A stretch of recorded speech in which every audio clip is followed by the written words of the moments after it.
নদীর শিকস্ত্রী কোনো গ্রাম অঞ্চলে মধ্যরাতে কেউ যেমন শুনতে পেলে অকস্মাৎ জলের জোয়ার, হাতড়ে তালাশ করে সঙ্গিনীকে আছে কিনা সেও, যে নারী উন্মুক্ত করে তার ধনধান্যের দুয়ার।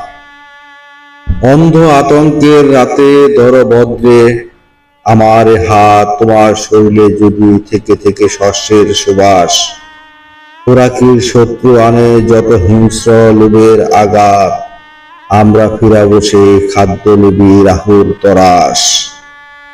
নদীর চরের প্রতি জলে খাওয়া ডাঙার কিষান যেমন প্রতিষ্ঠা করে বাস খায় অধিকার তার, তোমার মস্তকে তেমনি তুলে আছি ন্যায়ের নিশান, দয়া ও দাবিতে দৃঢ়দীপ্ত বর্ণ পতাকা আমার।